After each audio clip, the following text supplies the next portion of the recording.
An original. From Story Studio Network.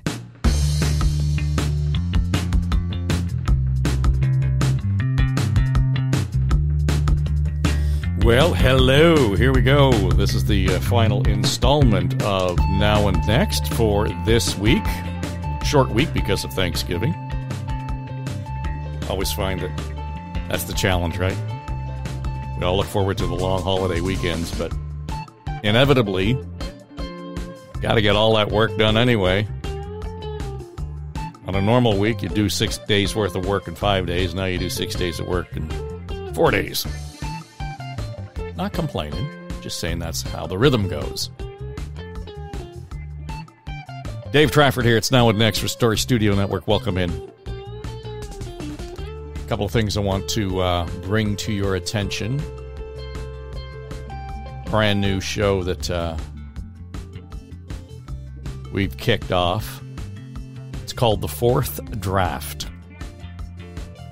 If you're interested in media, interested in podcast specifically, where that all fits into the ecosystem of journalism, C18 and beyond, Erin has carved out space in her time to get back where she belongs, and that's behind a microphone. So check it out, The Fourth Draft. And we spell fourth in this country with a U, just so you know if you're searching on it. The Fourth Draft with Erin Trafford. Yeah, it's a good show. Well, you know, I might be biased. But again, if media is your thing, tune in. She does a little bit of behind-the-scenes stuff. We just did some brainstorming at team meetings on this kind of stuff. So, some unvarnished points of view from our team about what's going on. The Fourth Draft from Story Studio Network. Now, I have to admit, I'm recording this on Friday morning, and normally this would be the Thursday edition. And I got to tell you, I got dongled yesterday. I had to make a mad dash out of town. Still had work to do. Brought all of my highfalutin gear with me, packed it all up, my mixer, my recording devices, microphones. I actually travel with a separate internet hub, just so it doesn't matter how good or bad it is wherever I am. I've got a pretty good connection based on the unit that I use. It's good. I've used it over and over and over again. Back in 2020, I actually used it to broadcast the News Talk 1010 morning show for John Moore for 2 weeks from an Airbnb in Cow Bay, Nova Scotia. So it works really well. So I was all set, had my stuff all set up, and then realized that the laptop I brought only has USB-C ports. And my connection to my mixer is a USB, the old version. And I scrambled around and dicked around, and anyway, finally figured out how to do it. But it delayed my ability to actually put the show together and push it out as I had planned yesterday. So, in some respects, that's a pain. In other respects, I'm glad we had a day to breathe on this story. Because as we speak to you today, there are jurisdictions around the world, cities around the world, communities around the world, bracing for what's been called the Day of Rage. And Hamas terrorists are calling on this Day of Rage to be brought up in communities around the world and target Jewish communities. And it's happening. There's demonstrations going on in capitals around the world. Police presence in communities where there is a larger Jewish community, and certainly that's the case here in Toronto, the GTA. So everybody's on edge based on where we are with that story and with the developments in it, because the war continues to rage and there's no end in sight in all of this. And it has become increasingly apparent that it's going to get likely a whole lot worse before it gets a whole lot better. So as this was evolving, I thought it would be good to get some real perspective on it from someone who has not only been on the ground as a journalist, but has studied it as an author and something of an historian on what's going on in that part of the world. So let's dig in. And we invite in a former colleague from the old days at News Talk 1010 and otherwise, Michael Coren, who was a broadcast journalist, an author, and now is a priest in the Anglican Church at St. Luke's in, I think it's in Oakville or Burlington. Burlington, I think. He'll correct me. Anyway, Michael brings a really interesting perspective on what's going on and what is going on in the Middle East.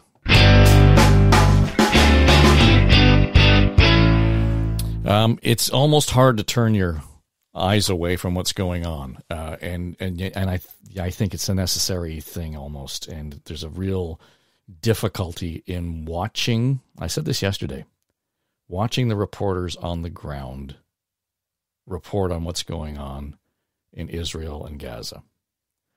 And it's believed that we can say this has never happened before. We're at that stage, I guess. So, as all this was unfolding, I recalled, years ago now when, I think Lebanon was in this state of burning down and so on. This has got to be, 15 years ago-ish. And when I was at News Talk 1010, Michael Coren was in the region and reporting there. And, it was alive for all intents and purposes, the war zone that we're talking about. And recently read a piece in, I think it was in the Star, that Michael had written about being in Ireland. And it was a bit of a tour and people were enjoying their time and visit to Ireland and so on. But Michael making the point that, the troubles really aren't that far away culturally in Ireland. And as I watch what was going on in the Middle East, I'm thinking we kind of have turned a blind eye to some of these things around the world. So who better to talk to about this, not only from a journalism perspective, but just a personal perspective. Reverend Michael Coren, how are you? I'm very well. I think there are probably lots of better people to talk about it, but hey, I'm here. And that was the Hezbollah war in 2006, and I was out there covering that. And but that was a different war. I mean, it was mainly in the north, obviously, with Lebanon. Rockets did come over from Hamas, but they were limited in number, and it wasn't a real threat. And even when you were in the north, no one anticipated in any way there'd be a land invasion. Of course, they didn't this time either. But in the north right now, and it could change any moment, but it'll be interesting to see what does happen with Hezbollah, because they're much more controlled and disciplined than Hamas, and they really do answer to Iran. They're Iran's southern front. And if Iran does want them to activate, they will. And I hope not, because their arsenal is much bigger than that of Hamas, and there are thousands and thousands of rockets, and it could escalate. And it's a very bloody situation on every level. I was talking to Phil Gursky at Borealis this week, and his experience and background as an intelligence analyst, did some time with CSIS, et cetera.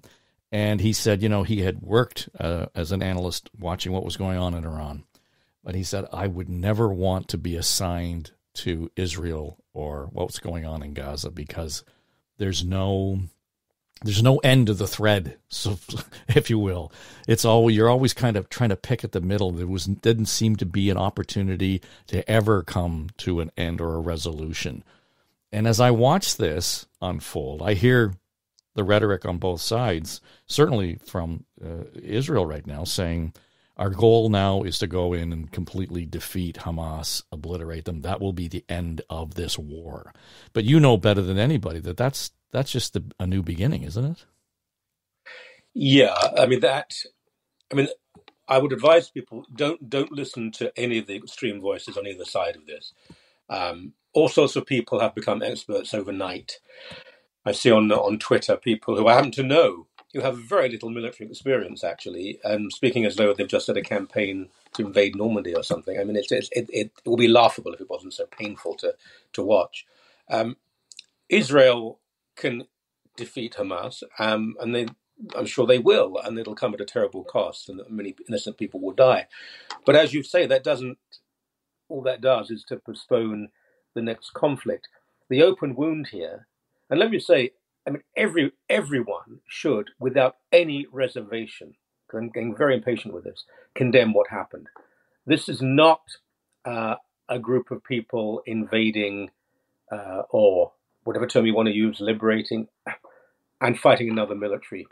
Quite clearly, when you murder Filipino nannies, when you murder immigrant workers, when you murder Israeli Arabs, try to murder a woman wearing, actually an obviously religious woman in a hijab, when you kill babies, when you kill women, it's not a liberation struggle, it's sadism. That has to be said. And people on the hard left and some in the Palestinian world and the greater Islamic world who are either being ambivalent about this or even rejoicing in it, I don't think they represent the majority. I really don't. But they're simply wrong. However, what has to be acknowledged is the open wound of the suffering of the Palestinian people, both in Gaza and the West Bank. They live under occupation in the West Bank, and in Gaza they live under oppression. They had no freedom of movement. And you have to solve the problem, and I don't know how you do it. There was a time, I first visited the region in 1979. I was quite optimistic. I'm not now. But you can't just control a people who are living under oppression. And there are two, I suppose, mutually exclusive truths here. One is that there is no real Palestinian people and they have no just cause. And the other is that there is a Palestinian people and they live under oppression. And moderate voices in Israel have increasingly been silenced over the years. There was a time when the Labour Party, which was not an enormously moderate party, but was a party that was willing to listen to compromise, there was a time when they were the natural party of government. That's long gone. They're a rump now. The natural party of government is of the right, moving further rightwards. So, yeah, there can be a military victory over Gaza, which will mean a lot of bombing, and I'm sure ground forces will go in, a lot of people will die. In the north, if there's a war, God forbid, but if there is, it'll probably result in a stalemate. The last one did. The Israelis won to a certain degree, but they were told for the first time in their history, more recent history, they couldn't do what they wanted. Hezbollah did put up a fight. And the region will do very little. Saudi Arabia is playing a game here, condemning Israel, but at the same time, behind the scenes, they want peace with Israel. They want a normal relationship. Syria and Iraq have no power. A few missiles far from Syria, that means nothing. Jordan is not a military power. Egypt has a peace treaty. The people of Egypt might want something more, but it won't happen. Turkey wants to be in charge of the region and again will claim that they are an even player in this, but, well, I don't know. Iran is a theocratic regime which is fighting for dominance. And I mean, people tend to think of this as a Jewish Muslim, Israeli Arab issue. It's much broader than that. Iran is Persian, it's Shia. Turkey is not Arab at all. Speak to people on the ground in Turkey, often you'll be surprised that they're not that sympathetic with the Arab people. Remember, the Ottoman Empire ruled the Arab world quite brutally and still feel slightly betrayed by what happened in the First World War. Then you have geopolitics involved. People assume that America's always been on the side of Israel, but it hasn't. In 1948, it was the Soviet Union that backed vicariously Israel. It was then Czechoslovakia. That's where the arms were coming from, and there weren't many of them. America wasn't involved. The Soviet Union thought Israel could be an ally. The elite fighters within the Israelis, the Palmach, had pictures of Stalin on the wall. It was thought it would be a socialist republic. In 1967, it was the French and to a degree the British who sent arms over, not the Americans. It wasn't until the 70s when the Soviet Union backed Egypt and Syria that America came in on the side of Israel. And now they're certainly there. Geopolitically, India is an enormous ally of Israel. Well, India is a major power now and becoming more powerful. China, they're just standing by. I mean, I don't think they have an ideology anymore. It's really about economic expansion. Russia, is anyone really frightened of Russia militarily these days? I don't think so. I mean, they're rattling their saber, but that's just to oppose America. But the victims, those poor people at that party, those innocent people who weren't involved in the struggle. I mean, some of them, I know Israel. I know what goes on. A lot of the people at that party would have been those who were certainly not religious or right-wing conservative. One of the young women, she was a peace activist. I mean, she resisted serving in the military. Of all the people to go after, and a number of Bedouin as well who live in the south. But they have suffered, of course, terribly in their families, and the other people who will suffer will be the Palestinians again, in Gaza, in the West Bank. I don't know Gaza. I've never been into Gaza. I've been to Sderot. I know Ashdod and Ashkelon quite well. But I do know the West Bank, and it has become worse and worse for Palestinians living there. Settlers are all more powerful, and nothing has changed, and if anything, it's got worse. So the open wound, the roar of injustice is the plight of Palestinians. And but what Hamas did, I mean, what were they thinking? They have a lot of sympathy in the world. A lot of people are sympathetic to them. It's very hard to be sympathetic when babies are murdered. I know there's propaganda coming out, but quite clearly, children were killed, children were abducted, people were raped. I still believe, I'm convinced, the vast majority of Palestinians will cringe at that. There's not a lot they can do. But they played into the hands, actually, of those who oppose them. And it was a tragedy on every single level. And I know I sound bleak, but you mentioned I was in Ireland. I never thought I was out there in the early 80s reporting, and I never thought there would be peace in Ireland, but there has been. There are some... there are problems still, but by and large, I mean, it's transformed from what it was. I cannot see that happening in Israel-Palestine. I just don't see the route they could take. Yeah, and it's hard, again, as I said, to watch this unfold from this distance. And I'm seeing seasoned war correspondents visibly shaken as they relate what has happened on the ground there. And, these are people who have been in war zones around the world. It's their truck and trade. So that they are having a hard time containing their emotions, to me, tells me a whole lot more about what's going on there than their actual literal reporting from the scene. I think it has shocked a lot of people. And as I say, I think that if you could speak in confidence to... I mean, I know a lot of Palestinians. I know Palestinian Christians more. I should acknowledge that, and that's a minority community. But I know Palestinians in general, and I don't know many who would take any pleasure in what has happened. But many of them will say, "What do you want us to do?"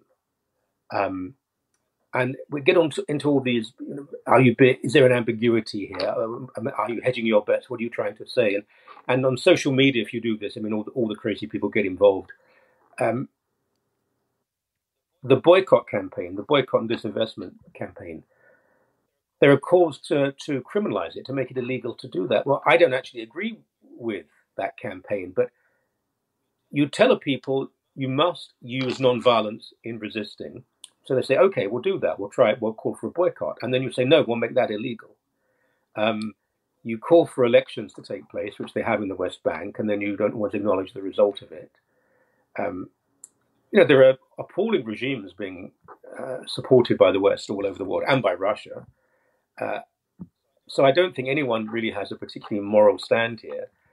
It's the people I care about and innocent people. And I've seen over and over again on the ground Israelis and Palestinians, particularly, less than it was, but in Haifa, in parts of the Galilee, genuine, intimate, warm, loving relationships. And it can be achieved, but I don't know. Right now, I mentioned Haifa, and there was a time 20, 30 years ago in Haifa, and you thought of that city as being the model of what could be achieved.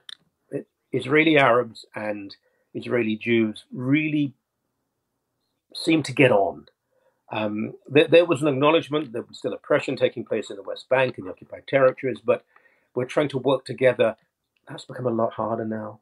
You don't see those relationships anymore. There's lack of trust. I think Israeli Arabs, I mean, for those who don't realize that, there are a lot of Israeli citizens, Hebrew-speaking Israeli, who are Arab. There are a number of them who still believe that they belong to the Israeli state. They're part of the Israeli state, but serve in the military, some of them. They're in the diplomatic corps and Supreme Court. But a lot of younger Israeli Arabs, I think you'll find, will say, I'm not Egyptian, I'm not Syrian, I'm not Lebanese, I'm not a fool. I know I have certain rights in Israel I wouldn't have elsewhere, but I'm not really part of this Israeli state, which has become increasingly a Jewish state. When I first went in 1979, the ultra-religious people were almost insignificant. That's been transformed now. And a lot of Jewish people in the diaspora will say to you, they no longer think of it as a country that they once did. And so there are a lot of tensions going on throughout the world with various groups of people. And moderate voices are often shouted down and they have no room to maneuver. And just a statement, what Hamas did was immoral, appalling, satanic. Anyone who purposefully murders children, targets children, rapes women, kills people who have no involvement in this, they have to be condemned. But you must also acknowledge that there is a problem of the injustice committed towards the Palestinians on a daily basis by oppression and occupation. That should be a phrase, words that most people can get behind. But if you say that on Twitter, for example, I guarantee, well, I know I've done it. I've seen it. Loads of people on both sides will say, "You're appalling! How dare you?" And triumphalism. And triumphalism doesn't lead to triumph; it leads to defeat. You know, as you talk about the extremes on both sides, I heard this the other day, and I thought, okay, I'm going to put this to you because they are not afraid of doing what they're doing because they're not afraid to die in doing it. And their clarion call is, God is on our side. And that becomes almost an impenetrable defense on either side in terms of it doesn't matter how you approach it anymore. It doesn't matter how you defend against it. It's almost impossible to stop. Well, people throughout history have claimed God is on their side. Crusaders went to the Holy Land, convinced that if they died in the cause of liberating the region, they would go straight to heaven. And we can question the papacy and how they were involved in that and what they have said. It's not confined to any one religion. Fundamentalist Islam, there's a problem here, but that is not the majority of the world's Muslims who I think would have a far more intelligent, mature attitude towards their faith. I mean, I know enough Muslim leaders to, well, I mean, it's obviously true. There are some people who believe that if anything you do, no matter how appalling it is, you're justified by a certain faith. I think they're the minority. Remember, Palestinians are not a monolith. There's a Christian minority. A lot of secular people in the Palestinian world, a lot of Muslims who are not devout in any way. So I think that is an issue. I mean, it is not as anywhere near as strong within Judaism, in Israel or elsewhere, or in Christianity. But I don't think that's the central point here. You know, the Palestinian narrative for the longest time was dominated by the Christian world. If you think of the great writers the founder of the PFLP, which was back then the more extreme group within the Palestinian fight, George Habash, he was a Christian. If you think about Edward Said, and a lot of these voices were Christian. They were Palestinians who often had gone abroad to be educated, embraced certain ideas from the West, but it was by no means Islamic. The rise of Islamic radicalism is relatively recent in Palestinian history. Good Lord, if you actually look at the history of the Palestinians, there were some in the greater Arab world who didn't even acknowledge them as being fully Arab. And this won't go down well.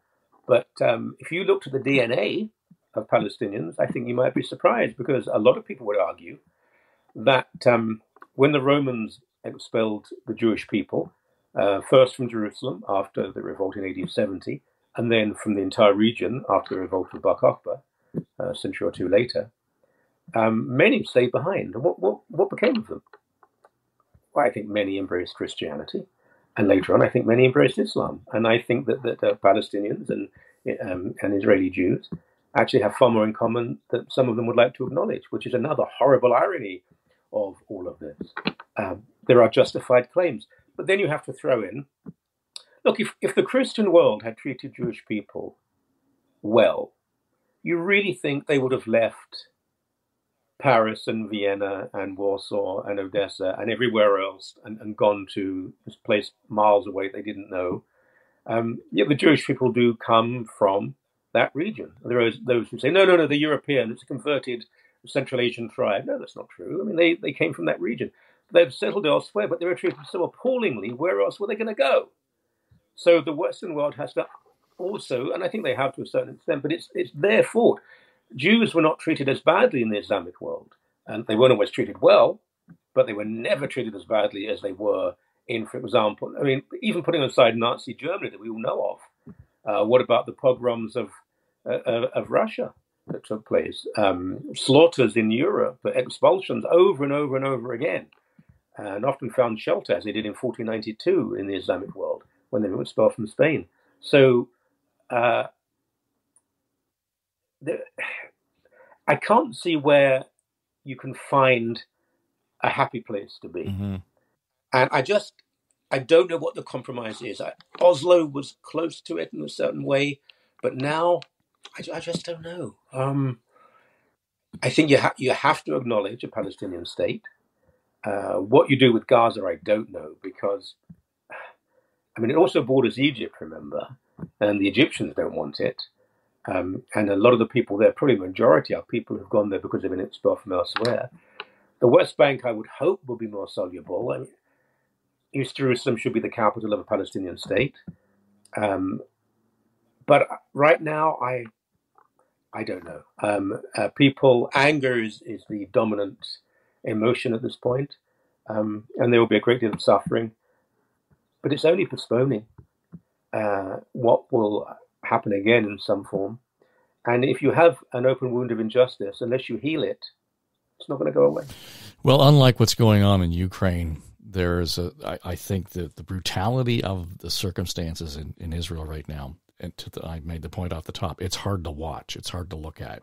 And I wonder if metaphorically we aren't at risk of actually turning our heads again and just saying, I can't deal with this anymore, and collectively ignoring it and leaving it to them to their own devices. And to your point, doesn't mean it's going to get solved.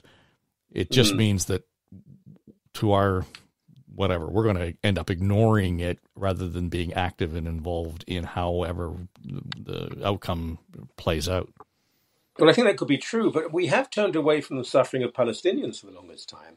I mean, what is happening in Gaza right now, and I'm not here to condemn, I am here to condemn certain people, but people are dying in Gaza, children are dying in Gaza, innocent people are dying in Gaza. And there is sympathy some have sympathy for them, but we tend to identify with those we can identify with. And there is still a feeling that somehow the Israelis are more like people in the West. I think that's a dominant feeling, actually. And you see the photos of these beautiful young people partying, and then what happened to them. And obviously there is a visceral leap of empathy, as there should be, but there should be with all humanity. And Gaza is being flattened, and people are dying. And, I'm a realist here. I know how this thing works, and Hamas are playing a game. Well, innocent, where are you? I mean, are you wearing uniforms? Do you have a base that says Hamas? I mean, people use all sorts of tactics, and innocent people are used time and time again. But I just don't believe the moderate voices in Palestinian society have been listened to. don't think they've been embraced and empowered the way they should have been. And there are many. And so people have been radicalized. And so I don't know. What I will say in my defense is, unlike some people, I don't claim to have all the answers to this. I don't. I don't have them. I don't know what is going to happen. I don't know what we can do to stop it happening. I get very impatient with people who just demonstrate to say, I stand with peace and justice and trying to make the world a better place. And taking an absolute side can be very, it's enervating and it's very reductive and it's incredibly unhelpful. There is no absolute right and absolute wrong in the geopolitics. There's an absolute wrong in murdering innocent people, without any doubt. But innocent people are dying on both sides, aren't they? Well, Michael, we'll have to have you back and strike a more hopeful tone on some other subject. God, I'm wrong, and there'll be some miracle, and it'll all be solved, and people will live together in harmony. And it has happened elsewhere, but I just believe it has got a lot worse than it. I mean, I remember being close to the Gazan border, as I've never been in. I'm not feeling any sense of fear or apprehension. Well, I lived there for a while, not there, but in Jerusalem, and I would go to the Church of the Holy Sepulchre for a very early Mass at about 6 o'clock in the morning. And I'd walk through a deserted old city of Jerusalem, and pretty much everyone there will be a Palestinian Muslim. Even in the Christian Quarter, it's mainly Muslim now. And I never felt any sense of hostility, courtesy, respect. Within Israeli society, I felt the same thing. There's been a radicalization within Israeli society. It's a small minority, but there are now some Orthodox Jews who spit on Christians or spit on the ground in front of them. Now, we're talking about a very small minority here, but that would have been beyond comprehension 25 years ago. Mm. So things are happening that are very, very deeply worrying. Thanks for being here. It's good to see you, good to catch up, and we'll have to chat again soon. Thanks, Michael. My pleasure. Yes, he did correct me off the air. It's in Burlington. St. Luke in Burlington. So, Michael Coren. And, again, leaving it on something of a down note, we recorded that a couple of days ago, and here we are on this Friday the 13th as we look ahead to the end of the first full week of the brutal violence in Gaza and in Israel. So, anyway, more information. Check out Michael's website. It's michaelcoren.com. He is the author of a number of books, and after we got off the air, he tells me that there's a memoir coming, which should be kind of interesting to see. If you don't know Michael, his whole evolution from his life journey has been really interesting. So the memoir will no doubt be a pretty good read. All right, that'll do it for us for this Thursday/Friday. For Now and Next, don't get dongled. We'll be back at it in your inbox with Now and Next on Tuesday. And in the meantime, check out On the Ledge, your Ontario Politics podcast. In this week's edition, we ponder, could Toronto Mayor Olivia Chow be Premier Doug Ford's political savior? Check it out right here with Story Studio Network.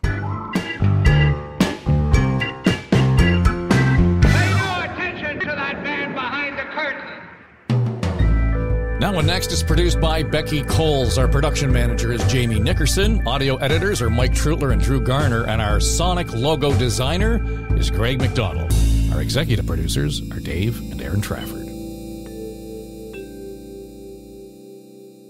This is SSN. Story Studio Network.